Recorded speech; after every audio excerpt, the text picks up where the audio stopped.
Hello, welcome to episode of the Bubbs on Sports podcast. Today is Wednesday, August 9th. Hope everybody's having a good day so far and had a good rest of their day yesterday. It is, in fact, a Wednesday, August 9th here today. We've got a lot to get into today on the program, talking all things New York Jets, Hard Knocks from last night. An awesome first episode for the HBO Hard Knocks crew. Was super exciting to watch. Yankees also got the win last night.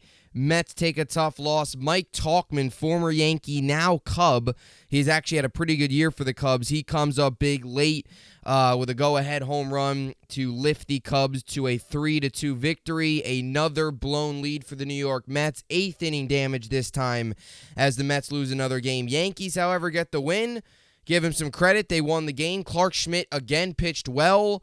Look, Clark's been good. I talked about it the other day. Not trying to be sarcastic, but if you look at the postseason, the state of this Yankee rotation, the bottom line is this. Game 1, you would probably go Cole. Game 2, you'd probably go Nestor. And Game 3, you'd probably go Clark Schmidt, which at the beginning of the year, if you would have told me that, I would have thought you were crazy. Or if you would have told me that I'd be saying that in August, that Clark Schmidt is our third best pitcher, I would have thought you were crazy after the way he started the season. But he's been very good. He has 3 earned or less. He gives you a quality start each time out. You got to give a lot of credit to Clark Schmidt for the way he's turned this season around after such a poor start early on in the season in April and even into May. But really since late May and into June, July, and now August, he's been a very good pitcher for us. He's been a very solid option. So a good win for the Yankees. Still got a lot more work to do. 4.5 games out of a wild card spot. You always like a win. You always enjoy watching a win, especially a nice 7-1 victory. That's what they should be doing up against a bad White Sox team, is crushing them 7-1 like they did last night. So we'll get to the Yankees and Mets a little bit later on, but today's going to be mainly a football show. I want to break down Hard Knocks. I just broke it down on my In the Trench with Gangrene podcast. I'm also going to break it down here for you guys, give you my biggest takeaways, my main thoughts coming away from episode number 1 of 5 of HBO's Hard Knocks training camp with the New York Jets. So we'll get into that today. Then we'll get to the Yankees, Mets, get you ready for the series finales. Both teams enter into the rubber match. Yankees, White Sox rubber match. Cubs, Mets rubber match as well. So we'll see if any of the two teams come away with a series win today. Mets at home and obviously the Yankees on the road in Chicago before having a day off and heading out to Chicago. And something interesting to keep your eye on tonight for the Yankees is Judge in the lineup. We don't know who's pitching. It might be Sevy. It might not. Is Judge in the lineup, or they give him a double day off? Day off today, day off tomorrow. We know Aaron Boone loves to do that. Will be interesting to see how that all plays out. So we will keep you posted. Well, the lineup's not out, but we'll definitely discuss that a little later on. So we got to start today with the Hard Knocks last night. So episode 1 of 5 of HBO's Hard Knocks last night were on 10 Eastern. It was late, but as a Jet fan, you don't even care because by 11 o'clock, you were ready to run through a wall after watching that. You were so pumped up, so fired up, super excited. And again, this is just another version or another thing to just get us more excited for the season, because if there wasn't already enough to get us excited, here comes Hard Knocks. They get you even more pumped up. And last night was an awesome episode, and I usually find myself, I'm not a guy that usually looks forward to Tuesdays. I actually find Tuesdays are one of the more useless days of the week because it really has no meaning. But I got to admit, I'm looking forward to next Tuesday already, because next Tuesday and the 3 more Tuesdays after that, the Tuesday up until Jets-Bills, will be all 5 episodes. And I can't wait for episode 2 because episode 1 was awesome last night. And obviously you go in, there was a little bit of, at first there was a lot of Jets fans going in with some concern about Hard Knocks. I was one of them. But once we got announced that we were going to be on Hard Knocks, I didn't feel it would be a distraction. And it's not a distraction. And it was awesome last night. And it was great. And I am super pumped up, excited that the Jets are on Hard Knocks. And also, we got 4 more episodes. Last night was kind of just a opening episode. Let's lay the groundwork for the 4 more coming up. The 4 more hours of Hard Knocks that we get to watch for the next 4 Tuesdays, taking you up until week 1 against the Buffalo Bills. So I took some notes, took some takeaways. I watched it, and then I kind of took some mental notes as I was watching it, and I basically just wrote them all down. So I tried to take them I took them in order from offense to defense, but I tried to just write them all down, write all my thoughts, takeaways all down here today. So we'll start with the main one. That's obviously Aaron Rodgers. My biggest takeaway is Aaron Rodgers is a leader, man. And one of my biggest concerns going into the Aaron Rodgers era, when we were out there looking for a quarterback, we didn't want to settle for plan B or C. My biggest concern with Aaron Rodgers was how committed he would be. And I talked about this on the show a ton. How committed would Aaron Rodgers be? Would he want to be here? Would he want to help the young guys? How would he do with the young guys? Would he, benefit the young guys? How would everything with Aaron Rodgers all play out? But last night again showed, and we've known this for a while, but last night showed the NFL world, because a lot of football fans watch Hard Knocks. It not only showed Jets fans last night another example of how much of a leader Aaron Rodgers is, but it showed the rest of the NFL world how much of a true leader Aaron Rodgers is and how well respected he is around this locker room and how much fun he's having. He loves the city. We know he's been to a Rangers and Knicks games. He's been to 2 concerts, Ed Sheeran, and he was obviously at the Taylor Swift concert, which everybody nowadays is going to. I guess that's still going on. I don't know. I'm not a Taylor Swift fan, but he was at a concert there. He was at a couple sporting events. He loves the city. He loves the bright lights. He likes the area. He just bought a $9.5 million house in Montclair, New Jersey, which is a massive home. It's got like 9 bedrooms and 10 bathrooms, or 10 bedrooms, 9 bathrooms, something like that. He loves the area. He loves the city. He loves the bright lights. This has truly rejuvenated him. He likes being around a young locker room of young guys that are just fresh into their career, young, talented players. 2 Rookie of the Years last year, obviously, in Garrett Wilson and Sauce Gardner. And he loves mentoring them. We saw one of my bigger takeaways from just Rodgers in general was how well he worked with Zach. I mean, you even saw him during warm-ups, drawing plays in the grass, trying to show Zach different things. You saw him even working with all the other quarterbacks, to show them different things and trying to teach everybody, trying to help everybody. He talked about sitting with different guys in the at lunch, getting to know your teammates, getting to build chemistry. He talked about, hey, the goal is to win a championship. You win championships by building chemistry, relationships with your teammate. You've got to be a very close group to play all the way into February and win in February and win big and take home the Lombardi. You got to be a close-knit group. You got to have a ton of chemistry. You've got to trust each other. You've got to believe in each other. And that's what Rodgers is trying to form here. And you could see it, taking that leadership role, really mentoring Zach. We see him after plays, even if he's not in, even if that wasn't his play, even if it's the second or third team. You see him walking over to the defense and the receiving corps and asking that, or teaching them. Like if a guy ran a wrong route, he goes up and teaches them. If a quarterback maybe made a bad pass or he had a scramble and there was a guy open, he teaches, hey, next time look at that. Look at your check down earlier as opposed to going through another read and then having to scramble. He was talking to Zach about that because one of the biggest things with Zach is going through his reads quick enough, finding somebody open, making a good decision. And we've seen a lot of times Zach not go through his reads quick enough. He panics, and then he gets happy feet, and he either takes a sack or he throws it across the middle or, he does something stupid. And you've seen him do a lot better with that in training camp because Rodgers has been teaching him. He's been helping him a lot. He's truly taken Zach under his wing. And you've got to give a lot of credit to Aaron Rodgers for doing that. So, all the media narrative, as Al Woods said, one of the best quotes of the night, he said, whatever they say about Aaron Rodgers on TV is a lie. And it's so true because there's this narrative around the NFL. There's this narrative around the Jets that Rodgers isn't a leader. He doesn't care. He's not a good teammate. And that is all false. And I've talked about this on the show. And it's frustrating as a Jet fan because I follow the team every single day. I basically have daily episodes up on In the Trench with Gang Green. I'll have an episode up today. I'm going to be following joint practices very heavily today. I'll be taking my notes as practice goes on. So it's different for me as somebody who's so invested to the team. But the NFL, the casual NFL fan and the NFL media has portrayed such a poor outlook on Rodgers and the Jets. The experience has been great. He's a leader. He's a guy he fits right in. He's one of the guys. He's a Hall of Famer. Yeah, he's a big name, but he's just another guy on that team. That's how he kind of views it. He's fit right in. He's one of the guys on that team. So, it really just showed you how good of a teammate he's been, how rejuvenated he is. And I hope the fans that haven't understood that, watched Hard Knocks last night, and got a better understanding. Because none of that's fake. That's behind-the-scenes camera work. None of that's fake, what you're seeing yesterday of Rodgers. That was just what he is with the Jets. He's rejuvenated. He's fired up. So last night, Rodgers, obviously the main headline star of the show, just showed you again how much of a leader he is, how much he's fit in.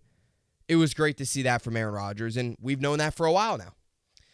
The Saleh speech, you got to get to Saleh, because one of the big things with Robert Saleh is through his first 2 years as coach with the Jets is, like, is he tough enough? Does he have enough accountability? Or is he too nice? Is he too gentle? Is he kind of give off this big accountability, tough guy vibe, but behind the scenes, is he not very, because he's, is he a true leader of men? Because when we brought in Saleh, we brought in a guy that was definitely different than a lot of other coaches that we've had. Like, Saleh is more of a leader of men. He is more of a guy that can go up there, address a locker room, hold players accountable, get guys to buy in.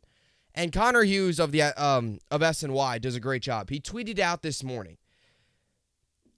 Gaze was a disaster, but Gaze, for example, like just using a guy as an example, he was more of an X's and O's coach. He wasn't a guy that was going to stand up there and speak in front of the locker room. He was a guy that was going to try and watch as much film as he could and outwork or outcoach the other team. He never did that, obviously. But Saleh's different because Saleh's a guy, he's not so much X's and O's, this deep thinker where he's going to, outwork other teams and he's going to, he's not that type of coach where he's going to outthink other teams. He's not, he's football smart, but what Saleh is, he is a very vocal coach. He tries to be a leader. He is a guy that can go in front and speak in front of a locker room and get guys to buy in. And yesterday's opening speech with the Hard Knocks music at the end, which got you fired up, was really cool because he talked about, which I never knew this. It was a little bit of a science experiment for me. He talked about, how the only thing that can bring down an eagle is a crow.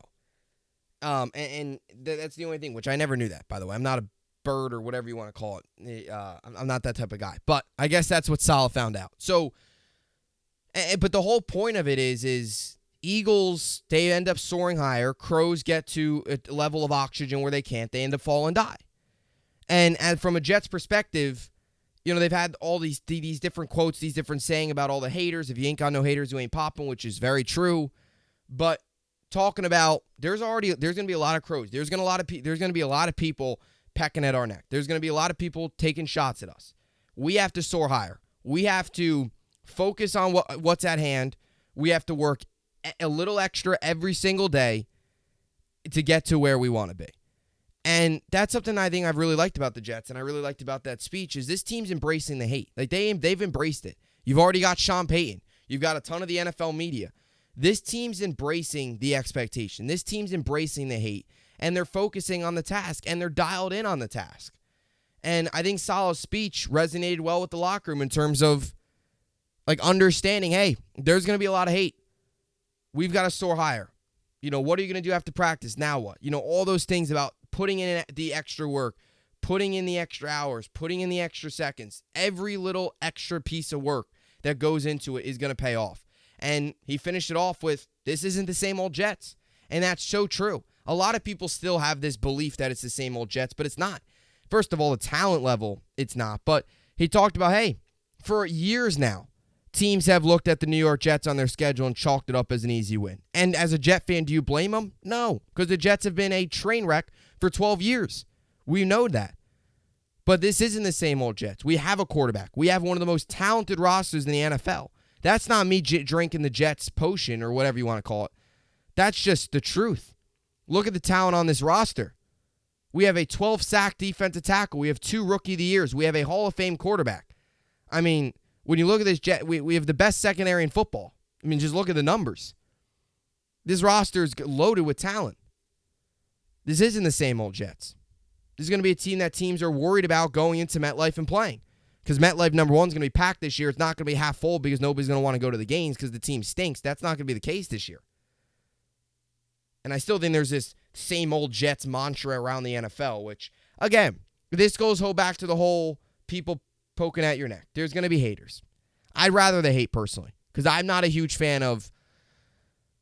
I like the hate to a certain extent. I think I don't like to hate when people are just, you want to hate on somebody on the team, go ahead, do it. I don't care. But, I do care, but I will back myself up or defend that player. But I think where the hate gets annoying is when people just don't know what they're talking about. They're like, oh, Rodgers is washed. Like, how can you say that? He's won 2 MVPs in the last 3 years.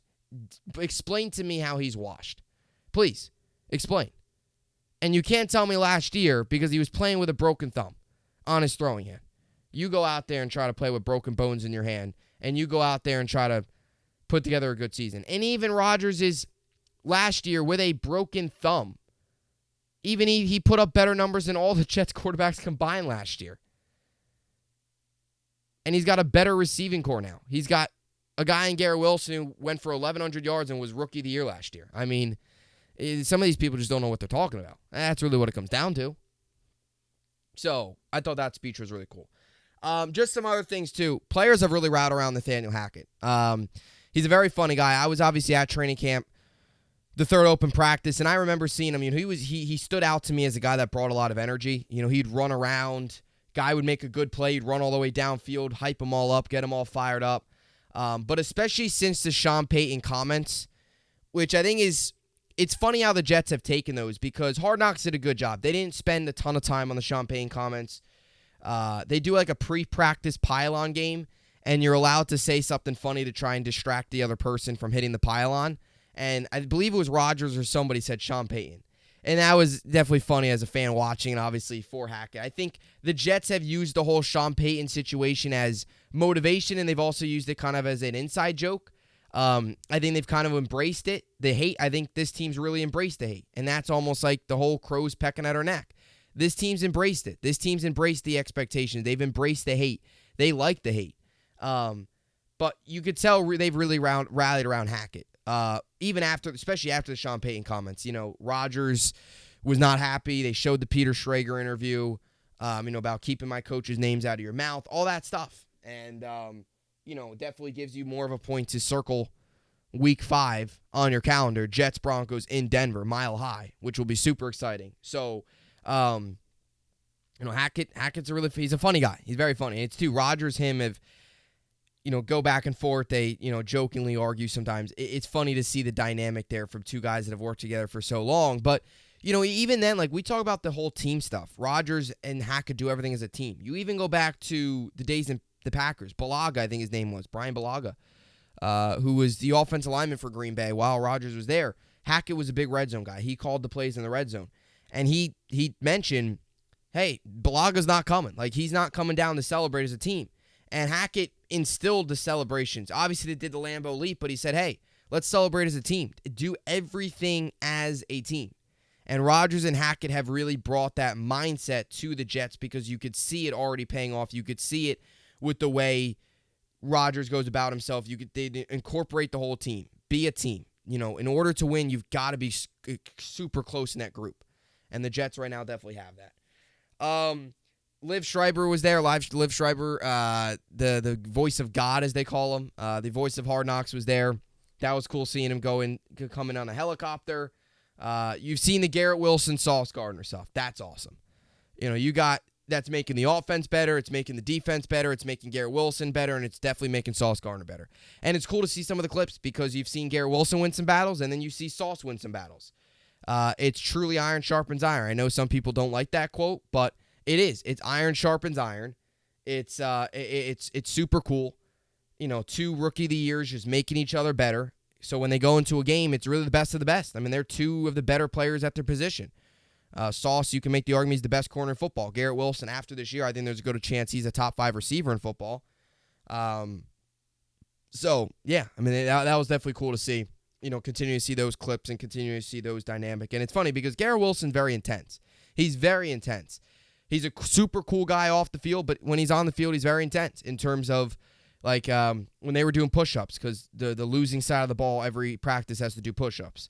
So the one-day offense won the day. And he was screaming like, oh, how does that grass taste? And that was funny because he's very competitive. Sauce and Garrett Wilson are very competitive. And we saw that last year. Even like early last season. I remember the first preseason game against the Eagles. We saw it. Like there was, when they were down and they were losing a little bit, there was some frustration. Like they're super competitive. They want to win. And you've definitely seen that in practice as well, bringing that competitive fire. It was funny. Just another side note. You always wanted the music choice. They were showing highlights of Rodgers yesterday throwing dimes, or last night on the Hard Knocks show throwing dimes, and they were doing it to Shivers, an Ed Sheeran song. And I've heard of the song before, but I wasn't expecting that to be the music choice. But I got to admit, it was actually pretty highly entertaining. I was sitting there watching it, and I heard the beat come up at first, and I'm like, I know this. I think I know this song. And I hear it, and they start playing it, and he's just throwing dimes to Shivers, which is, I don't even know what genre of music, but it's an upbeat song. It's not like I know they were playing Eminem in the last Hard Knocks of the Jets. You're always interested to see the music choice, but I thought that was pretty funny to watch Rodgers just throw dimes to that song, it was highly entertaining. I got to admit, it was. Not my type of music, but it was entertaining. So that was just another side note I had to add in there as well.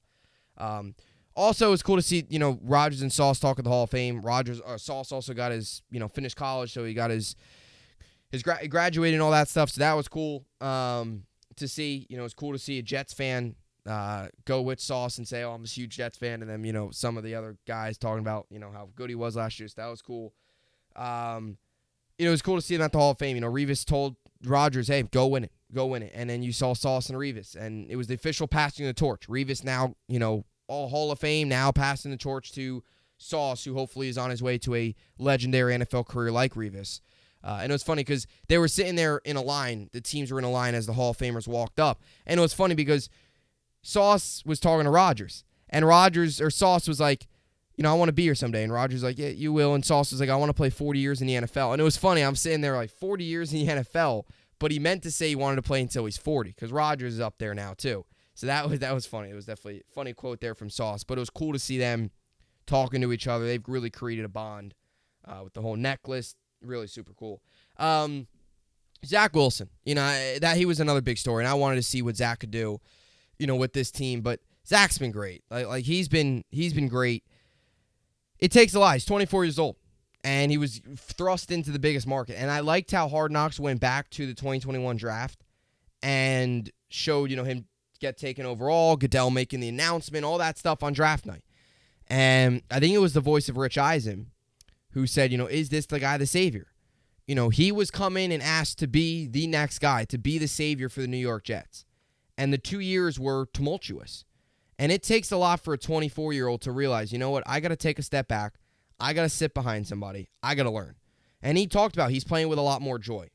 It's tough for him to sit up there and probably answer questions and do a press interview. I mean, he lost his job, right? He was the starter, and now he's got to sit back. And it's tough for a young guy like that to sit back with all the expectations and just take a step back and watch. And he's done that. And again, Rodgers has been great with Zach. And Zach mentioned last night on Hard Knocks, like, hey, I'm playing with a lot more joy right now. The first 2 years, they showed a lot of highlights of, some of the lowlights of him. It was rough. He mentioned how it was rough. His confidence was so low. He was getting sacked. He was throwing balls away. He was missing guys 3 yards away. There was no confidence there with him. He needed to take a step back. And Rodgers has been one of the perfect guys you could have asked for to mentor Zach Wilson and help him out. So that was really cool to see, too. Just Zach taking a step back, playing with a lot more joy. You're seeing that definitely paying off. Chaz Surratt, Salah talked about how he's so fast in the Hall of Fame game. He had a good Hall of Fame game. I wonder now if Chaz Surratt's got to make the 53-man roster because Salah was hyping him up during that Hall of Fame game. So that was funny. Ulbrich, also, watching Rodgers' film, it was cool. They had a defensive meeting. I mean, my gosh. It was so just funny to watch how you can't do anything about some of these throws that Rodgers are making in practice. They're crazy. Like, the defense is doing everything they can. It's just a better throw. And you see that. Like, Ulbrich, there was some plays where Ulbrich's like, there's nothing you could do. There's nothing you could do there in that situation. Rodgers just makes a crazy cross-the-field throw. And, I've seen some of those throws, but it's making the defense better. Mosley mentioned how it's really tough to practice against him, but again, it's making everybody better. So, all in all, awesome first episode. I thought they hit it out of the park. I thought the Rodgers stuff was great. It shows how much of a leadership role he's taken, how much he loves it here. Salah was really cool. Sauce, the whole Sauce, Garrett Wilson, Nate Hackett, Liv Shriver. There was a lot of positives. Now, that was kind of laying the groundwork. Now you head into the next 4 episodes. I think you probably see a little bit more Quinnen, maybe a little bit of Tony Adams, who's been very good. You'll probably see more coaching, more meeting stuff. You'll really get into the nitty-gritty of the roster now. So that'll be a lot of cool to watch. Continue to watch here as we head into the next couple of episodes here. But again, I don't very look forward to Tuesdays, and I'll tell you why. Tuesdays are a useless day during the week because Monday, you start the week on Monday. Right, it's the start of the week. You want to start the week good. It's a Monday. Sometimes it's a victory Monday if your football team wins, all that stuff, right? Wednesday's middle of the week. Thursday's the day before Friday. It's like Friday Eve, and then Friday's the last day. Saturday, Sunday, or the weekend. So they're meaningful. What is Tuesday? What exactly does Tuesday provide other than a bridge to Wednesday? Every other day of the week has a meaning. Tuesday's just there. So I don't usually look forward to Tuesdays aren't something I circle on my calendar, but for the next 4 weeks and last night, I'm going to look forward to Tuesdays because 10 to 11 Eastern, we get to watch training camp with the New York Jets on Hard Knocks, and last night was an awesome first episode. So those are my takeaways. We now head into a little bit of baseball here. So Yankees got the win last night, as I mentioned, 7-1. Mets took a tough loss, 3-2. So tonight for the New York Yankees, it's Yankees-White Sox, final game of the 3-game set. Clevenger will be on the bump for the White Sox. He's 4-5 with a 3.72. Still kind of up in the air as to who's going to start for the Yankees. You go to the Mets-Cubs at City. David Peterson versus Kyle Hendricks. Kyle Hendricks 4-6 with a 3.98 ERA. Peterson is 3-7 with a 5.65 ERA. So both the Yankees and the Mets go for a series win today, which would be nice because, both New York baseball teams have been struggling. It'd be nice if they can both pick up a series win, make it 2 straight for the Yankees. So we'll see. We'll see how it all plays out tonight. So that'll do it for the episode of the Bubbs on Sports podcast. Stay tuned to my football channel, In the Trench with Gangrene, or my football podcast. I will have an episode up after Hard Knocks, or I apologize, not after Hard Knocks. I'll have an episode up after the joint practices today and tomorrow, and then I plan on doing a live stream on here on Friday, recapping the joint practices, my Jets live streams. So I plan on doing that on Friday, but we'll see how it all plays out. So anyway, stay tuned. A lot more content coming your way. As always, hope you enjoyed it, and thanks for watching.